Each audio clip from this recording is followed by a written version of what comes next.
আজকে একটি হত্যা মামলায় সুলতান মোহাম্মদ মনসুর আহমেদ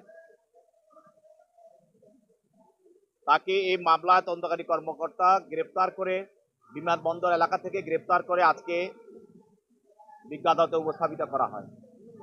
বিজ্ঞ আদালতে উপস্থাপিত করে তদন্তকারী কর্মকর্তা বলেন যে গত 28-10-23 তারিখে বিএনপির যে মহাসমাবেশ হয়েছিল বিএনপির পল্টন কার্যালয়ে সামনে, সেই মহাসমাবেশের চলাকালীন সময়ে প্রধান বিচারপতির বাড়ির সামনে যারা অপেক্ষমান যারা এই সমাবেশে ছিল তাদের উপরে পিছন থেকে যুবলীগ, ছাত্রলীগ এবং সরকারের মদতপুষ্ট আরো অস্ত্রধারীরা এই সমাবেশের উপর আক্রমণ করে।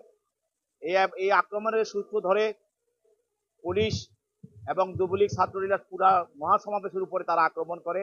আপনারা জানেন সেই মহাবেশ থেকে তারা গ্রেনেড চার্জ করে, গুলি করে সেই মহাসমাবেশকে তারা পণ্ড করে দিয়েছিল।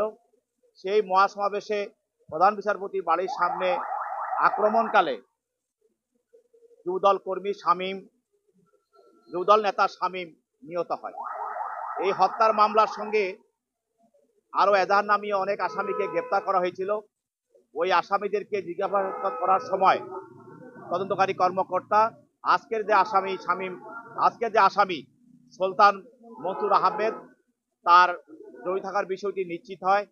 এই নিশ্চিত হওয়ার কারণে তাকে তদন্তকারী কর্মকর্তা এই মামলায় গ্রেপ্তার করে এবং তাকে আরো জিজ্ঞাসাবাদ করার জন্য এবং এই হত্যার সঙ্গে যুবলীগ, ছাত্রলীগ এবং আওয়ামী লীগের যে সরকারি কর্মকর্তা নেতাকর্মীরা ছিল ওদের সঙ্গে মিলে তিনি কিভাবে এই হত্যার সঙ্গে কাজ করেছেন সেই বিষয়টি আরো অধিকতর তদন্ত করার জন্য তারা 10 দিনের রিমান্ড প্রার্থনা করেন।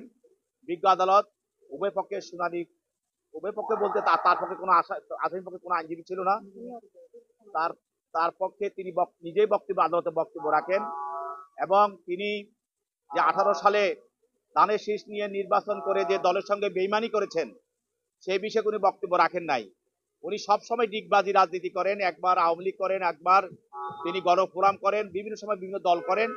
পরবর্তীতে তিনি 18 সালে আবার আওয়ামী লীগে যোগ দিয়ে আওয়ামী লীগের শেখ হাসিনাকে তুষ্ট করার জন্য যে কোনো সন্ত্রাসী কার্যকলাপের সঙ্গে জড়িত ছিল এবং সর্বশেষ এই আজকের যেই ঘটনার সঙ্গে জড়িত ছিল মর্মে তদন্তকারী কর্মকর্তা এজাহার নামী আসামি তাদেরকে জিজ্ঞাসাবাদ করে নিশ্চিত হন। বিজ্ঞ আদালত তার বক্তব্য শোনার পরে তার বিরুদ্ধে 5 দিনের রিমান্ড মঞ্জুর করে।